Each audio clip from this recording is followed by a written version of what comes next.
오늘도 함께 하신 분들, 또 방송으로 참여하는 분들 모두에게 주의 은혜가 넘치시기를 간절히 축원합니다. 오늘은 마음이 청결한 자가 복이 있다. 그들은 하나님을 보게 될 것이다. 이렇게 말씀을 하고 있습니다. 사실 굉장하죠. 구약의 전통은 하나님을 보면 누구든지 살아남지 못하리라. 그래서 하나님을 본다는 것 자체가 금기 중에 금기, 또 봐서는 안 되고, 그래서 선지자들도 어떠한 신령한 체험을 해도 내가 불결한 가운데 주의 얼굴을 배웠나이다 하면서 하나님 앞에 두려움을 떨치지 못했던 걸 보게 되는데, 다른 분도 아니고 주님께서 이제는 너희가 하나님을 보게 된다. 이렇다면 당연히 우리가 하나님을 볼 수 있는 사람이 되어야 된다는 사실이죠. 그런데 언제나 그 앞에 이제 조건이 있듯이 마음이 청결한 자가 하나님을 본다. 이렇게 말씀을 하시게 된 겁니다. 그래서 이 청결 라고 하는 말이 카다로스라고 해가지고 아주 깨끗하고 순수한 상태를 말하고 있습니다. 구약의 이 카다로스는 제의적인 의미로 죄를 지었을 때 속죄제나 속건제를 통해서 깨끗함을 얻을 수 있다는 이제 그런 어떤 그 제사, 제의적인 표현인데, 신약은 이제 어떤 그 성품, 그러니까 인격, 영적인 차원으로 이 카타로스라는 말이 쓰여지게 됩니다. 그러니까 결국은 이 구약은 죄를 지었을 때 어떤 제사를 통해서 그것만 정결함을 얻었잖아요. 그런데 이 신약의 카타로스는 근본적인 마음의 변화, 심성의 변화, 이것을 의미하고 있는 청결이라는 말인 것을 알 수가 있는데요. 우리가 손이 더러우면 물로 씻죠. 근데 마음이 우울하면 또 마음은 무엇로 씻는다 그러냐면 눈물로 씻을 수 있대요. 그런데 그럼 또 영혼도 무엇로 씻을까? 당연히 우리 영혼의 죄를 씻을 수 있는 건 그리스도의 피 이에는 아무것도 없을 텐데, 사실은 이 마음도요 눈물로 씻어지는 부분이 있지. 그러니까 카타로스라는 말을 카타르스라는 말을 잘 쓰잖아요. 그래서 막 실컷 울고 나면 좀 시원함을 얻다 보니까 눈물로 마음을 씻는다, 그런 말이 생긴 것 같기는 하지만, 우리의 마음 중심을 씻어내는 것은 역시 그리스도의 보혈이요 성령의 역사라고 하는 걸 우리는 알 수 있습니다. 하나님께서는요 오늘 팔복의 말씀 청결한 자를 지금 소개하고 있듯이 우리들에게 청결의 계획을 가지고 있어요. 청결의 계획. 이게 무슨 이야기냐면, 하나님은 우리 인생들을 부르셔서 깨끗게 하고 순수하게 하고 또한 청결하게 하시고자 하는 계획을 갖게 된 겁니다. 하나님이 창조하신 태초대로 있으면 그렇게 하실 이유가 없는데, 이제 타락해서 이제 범죄하잖아요. 그래서 아담과 하와뿐만 아니라 그 가인, 또 노아 시대, 그리고 사사 시대, 또 우리가 출애굽 시대, 어떤 시대를 보든지 참 사람들은 완악하고 반역하기를 좋아하고 불순종하고 우상 숭배하고 이렇게 어떠한 하나님의 그 깨끗함, 거룩함하고는 상관이 없는 그러한 우리들의 심성을 보게 됩니다. 그래서 예레미야 17장에 만물보다 부패한 것이 우리 인간의 마음이다. 종종 제가 인용하고 있습니다만, 이거 우리가 인정할 수밖에 없잖아요. 하나님이 노아 시대에 인생들이 얼마나 타락을 했으면 물로 그냥 심판을 내렸냔 말이죠. 또 이제 소돔 성도 마찬가지고, 이렇게 우리 사람들이 정말 하나님 앞에 그 청결함, 즉 거룩함을, 깨끗함을 회복받아야 되는 그런 존재가 된 거죠. 타락 이후로. 그래서 이 에스겔 36장 25절 26절에 보면요, 하나님의 때가 되면 물을 너희에게 뿌려서 너희를 정결하게 하되 모든 더러움에서 깨끗하게 하고 우상 숭배로부터 정결하게 하고 새 영을 너희 마음속에 두고 너희에게 새 마음을 주어서 너희 육신적으로 굳은 마음을 제하고 부드러운 마음을 얻게 하리라. 이게 에스겔 36장에 예언되어져 있습니다. 우리가 구약에 아까 말씀드린 제사법을 통해서 하나님이 청결 또한 깨끗게 하는 그러한 섭리를 보여주었는데요. 이 에스겔에서 예언하고 있는 물을 뿌려 우리를 정결하게 한다는 이야기는 구약에서는 물이지만 신약에 와서는 그리스도의 보혈을 지금 예표하고 있는 거잖아요. 그래서 그리스도의 보혈로 우리를 씻어주고요, 새 영을 준다는 건 성령을 우리에게 부어주시면 우리가 새 마음을 얻어서요, 우리 마음에 굳은 마음, 마음이 굳으면 강팍한 거고 메마른 거고 사나운 거죠. 그 굳은 마음을 제하고 부드러운 마음을 준다는 거예요. 부드러운 마음이 순수한 거고 깨끗한 거잖아요.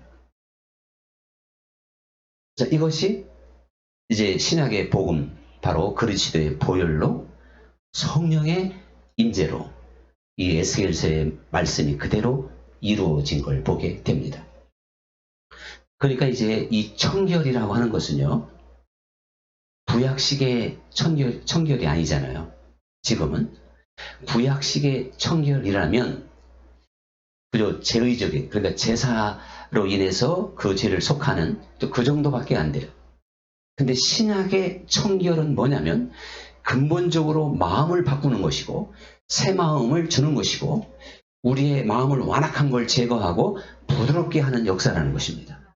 그렇게 되면 우리가 모든 불의에서 깨끗게 될 것이고 우상으로부터 벗어나게 되리라. 우상 숭배라는 게 뭐예요? 세상을 따라가는 게 우상 숭배인데, 우리가 청결한 마음을 가져야만이 세상 속에 파묻히지도 않고 끌려가지도 않고 주님을 바라보며 주님과 동행하게 될 줄로 믿습니다. 이제 신약은 그러한 청결을 이루는 시대입니다. 그래서 예수님께서 이런 말씀을 하셔요. 그 장로의 유전을 따라서 음식을 먹을 때마다 손을 씻잖아요. 근데 예수님과 제자들은 손을 안 씻어요. 예수님은 뭐 그것뿐만 아니라 여러 가지 파격적인 그런 언행을 많이 하셨잖아요. 그러니까 당장 시비거리가 생겼잖아요. 아니 왜 부정하게 음식 먹을 때 손을 안 씻으면 부정하게 여겼거든요. 율법은 그렇단 말이지. 그러니까 예수님께서 입으로 들어가는 게 사람을 더럽게 하는 게 아니다. 그 속에서 나오는 것이 그 사람을 더럽게 하는 것이다. 그러면서 너희 마음에서 나오는 것, 즉 음란과 살인과 도적질과 간음, 탐욕, 악독, 속이는 거, 또 음탕, 또 흘리는 눈, 그리고 회방 놓는 거, 교만, 광패라고 해서 광패. 광패라고 하는 건 막 사납고 아까 말한 굳어진 거잖아요. 굳어진 거. 그런 것들이 너희를 더럽게 하느니라. 그게 너희 마음에서 지금 나오고 있지 않느냐. 주님이 그렇게 말씀을 하셔요. 자, 그러니까 예수님께서 이렇게 말씀을 하신 건 구약 시대에는요, 그 속에까지 문제를 안 삼았다니까요. 겉으로만 그저 죄를 지면 제사를 통해서 가리고 뭐 이렇게 그냥 참 임시 땜빵식으로 보내온 건데, 이제는 새로운 시대, 그리고 하나님의 나라가 임했잖아요. 신약은 하나님의 뜻이 온전히 이루어진 때예요. 구약에서 이 신약을 얼마나 예언했냐니까요. 그리스도의 초림을 기다리고. 그래서 마침내 때가 되어 주님께서 이 땅에 오셔서 새로운 시대를 연 것이 신약인데, 이 신약은 그러니까 우리의 속사람까지 새롭게 하고 청결하게 하는 것인 줄 믿습니다. 이게 비슷한 게 예수님이 그래서 너희가 돌이켜 어린아이가 되라는 거 아니에요? 어린아이야말로 순수하고 깨끗함의 상징이잖아요. 오늘 이 청결, 때묻지 않다. 이렇게 우리가 표현을 하듯이. 어떤 그 선교사가 그 종족을 신방을 갔는데 그 종족은 막 텐트 안에서 생활을 하는 종족이에요. 그 텐트 안에요. 거기서 밥도 하고 화장실도 거기서 일 처리하고 하여튼 뭐 텐트 안에 모든 걸 다 해요. 근데 들어가자마자 완전히 독한 냄새, 막 역겨운 냄새로 인해서 아이고 하나님, 제가 이거 여기서 못 견디겠습니다. 좀 이거 살려주세요. 그러니까요, 오늘 하나님께서 나는 네 마음에서 그거보다 더 역겨운 냄새를 맡느니라. 아멘 별로 안 하시네.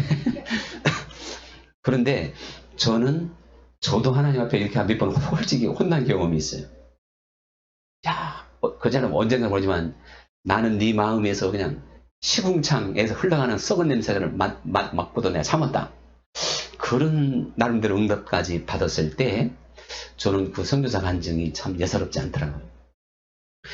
우리 마음에 아까 나왔던 거, 이런 것들이 멈추지 않으면요, 그냥 썩어져서 누구 말대로 문드러지는 냄새, 고약한 냄새를 풍길 수밖에 없습니다.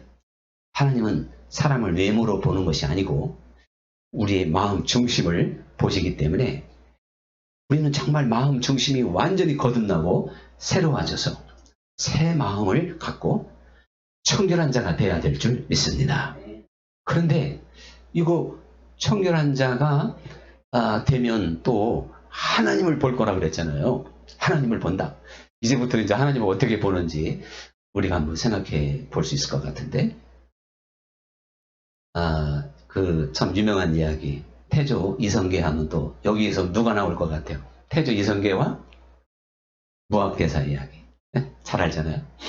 장난을 치는데 임금이 먼저 무학대사를 보면서 오늘 내가 보니까 무학대사가 돼지처럼 보인다.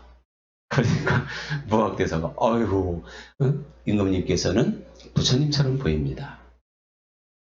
그러니까 이성계가 재미없어가지고 내가 그랬으면 나를 무슨 소처럼 보인다든가 해야지, 그렇게 나를 더 높여주냐. 그리고 여기서 이제 결정적으로 한 방 먹이잖아요. 대주의 눈에는 대지만 보이고 부처님 눈에는 부처님만 보입니다. 이렇게 해서 그냥 정말 엄청나게 아주 부드러운 말로 임금을 그냥 KO 시켜버린 거예요. 사실 이 그릇에다가요, 물을 담아놓으면 물그릇이요. 거기다가 꿀을 담으면 이제 물론 단지, 물단지, 꿀단지, 기름단지. 근데 우리 마음에 하나님을 가득 담아야만이 사실 담은 대로 나오듯이 우리가 하나님을 나타나게 될 줄로 믿습니다. 그래서 사실은요, 우리가 은혜 받고 거듭나고 처음 사랑의 경험, 막 감격적인 그리스도의 그 속죄함, 나 같은 죄인을 살리신, 그리고 막 뜨겁게 기도했을 때 종종 이 온통 세상이 새롭게 보이는 경험을 하게 됩니다. 한번요, 1시간만 뜨겁게 회개하면서라든가, 뭐 회개할 거 없으면 하지 말고 열심히 한번 기도해봐요. 그리고 세상을 바라보면 좀 달리 보여요. 2시간 하면 더 달라 보이겠죠? 그래서 우리가 이 영성이 깊어지면 깊어질수록 이 세상에서 하나님을 보게 되는 겁니다. 하나님이 보이는 거예요. 그래서 어떤 분이 모르겠어요. 그게 정확한지 모르겠지만 대물방언이라는 게 있다는데, 하나님이 대물방언을 주어가지고 오늘 갑자기 막 새하고도 대화가 되더래. 나뭇잎하고도 막 대화가 되고 꽃하고도 대화가 되고, 그리고는 온통 우주 만물에 하나님의 솜씨와 하나님의 그 신령한 모습을 본인이 느끼게 됐다. 사실은요, 하나님은 우주보다 크시기 때문에 이 세상 온통 하나님이 가득 차 있는 줄 믿습니다. 하나님이 온통 차 있는 건데 우리가 그것을 사실은 못 보는 거예요. 우리는 모든 피조물을 통해서 또한 사람을 통해서 무엇을 통해든지 하나님을 볼 수가 있어야 돼요. 그런데 내 마음이 청결하지 못하면 사람이 귀신으로 보일 수도 있다니까요. 사람이 도적놈으로 보여서도 안 되는 거고. 우리가 이제 내 마음이 청결해지면 무엇을 봐도 하나님으로 고백할 수가 있다. 그런 이야기입니다. 우리가 그거는 제가 정확하게 모르지만 경제 용어로 보이지 않는 손이 있대. 보이지 않는 손. 보이지 않는 손이 작용하기 때문에 물가를 예측할 수도 없고 주식도 예측하기 어려운 그런 게 있다고 그래요. 그런데 하나님이야말로 보이지 않는 손이잖아요. 보이지 않는 손으로 우리 인생을 이끌어 갑니다. 그러면요, 누구든지 내 인생을 이끄시는 분이 하나님이라고 고백해야 되겠고 내 인생 속에서 하나님을 볼 수 있어야 될 줄 믿습니다. 내 인생에 하나님이 안 보인다면 얼마나 답답하겠어요. 그러나 저도 돌이켜보면 참 지금까지도 환경은 어려운 환경이지만 제 주변에 누구든지 저를 지금도 보면요, 제가 항상 왜 이렇게 오목사는 자신만만하냐고 그래요. 자신만만하냐. 또 여러분도 제가 항상 희망을 얘기하잖아요. 근데 그거는 다른 게 아닌 것 같아요. 하나님이 하시는 일이 보이니까. 그리고 실제로 지금까지 이렇게 돌이켜보니까, 참, 여러분, 이해는 못 하시겠지만, 하나님이 저를 위해서 하신 일이요, 이거 전 세계에서 가장 크게 한 일이 많더라고, 가만히 보니까. 꼽으라면 제가 3개가 있어요, 3개. 이 3가지는 하나님이 전 세계에서도 나를 위해서 하신 일 중에 가장 크다. 3가지가 뭐냐고 물어보신다면, 끝나고도 안 가르쳐 주려고 합니다. 그냥 믿고, 때가 되면 알려드릴게요. 그런데 환경은 어려워. 대단히 어려운 환경인데, 엄청난 일을 하나님이 보여주고 있단 말이에요. 이거 도대체가, 그것이 바로 보이지 않는 손, 하나님의 인도하심인데요. 우리가 하나님을 볼 때, 하나님을 볼 수 있을 때 또한 하나님의 인도하심을 보게 된다. 그런 이야기인데, 야곱이 베델이라고 이제 그 지명을 지으면서 형을 피해가지고 막 두려움에, 답답함에, 이거 형한테 내가 잡히면 죽지. 그리고 미지의 세계도 불확실하고.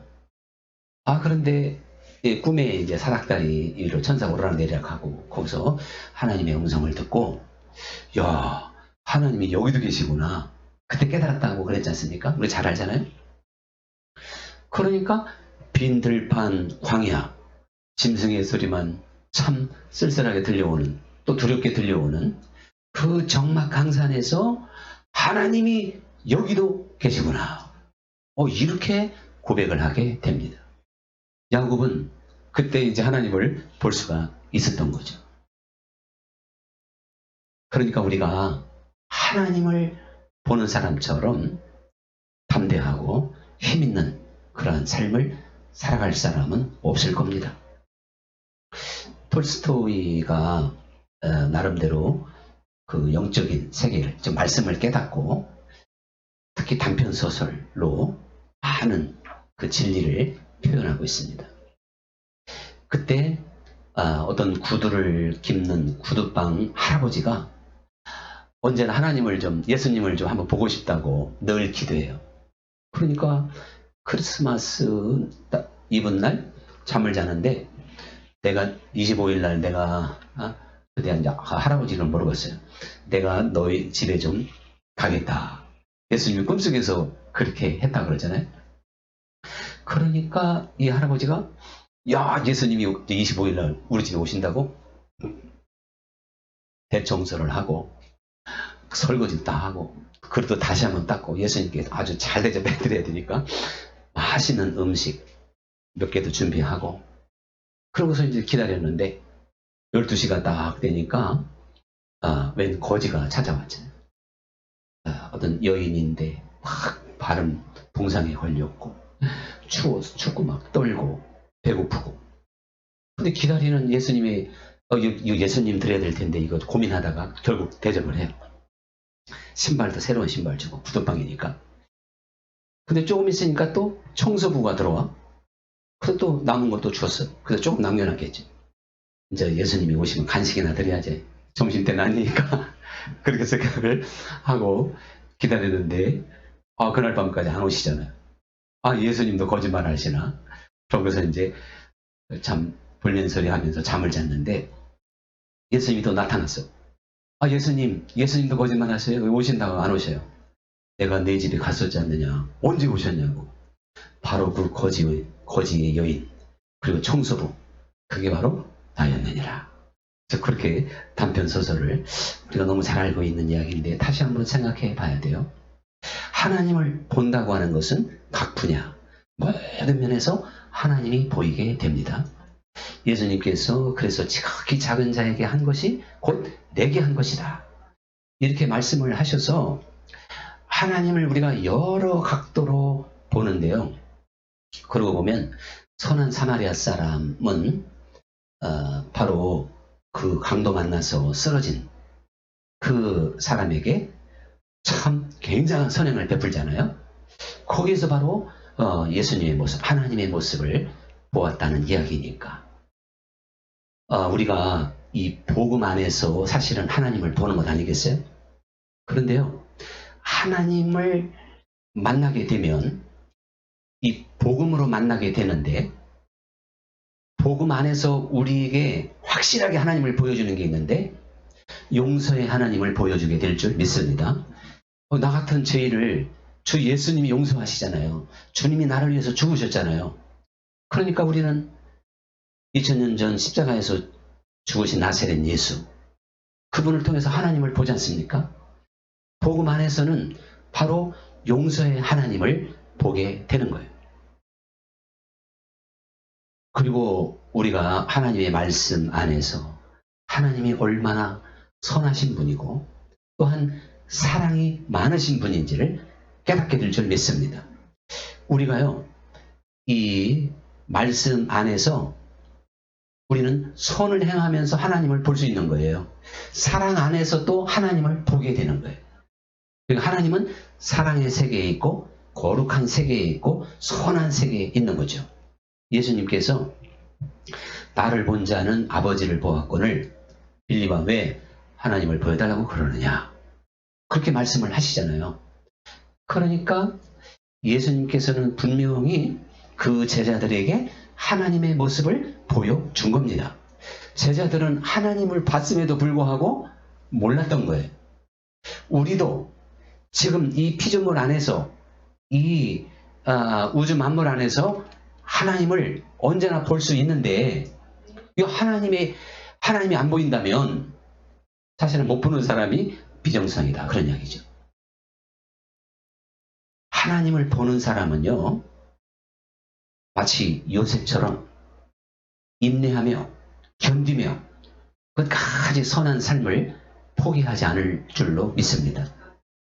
또 노아도 하나님을 보는 사람이기 때문에 포기하지 않고 120년 동안이나 배를 짓게 됩니다.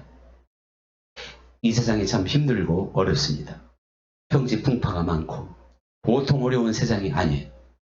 그런데 우리를 가장 위로해 줄 수 있고 우리에게 가장 힘이 되는 원천은 하나님을 볼 수 있느냐 없느냐의 문제가 되는 거죠.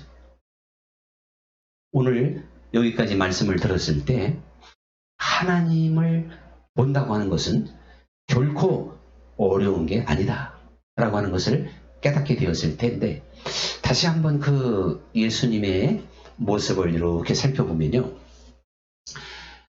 사랑을 나타내는 건 하나님의 모습이고 또 정의와 공의도 하나님의 모습이고 예수님을 가리켜서 선한 선생이요 또 이렇게 불렀잖아요.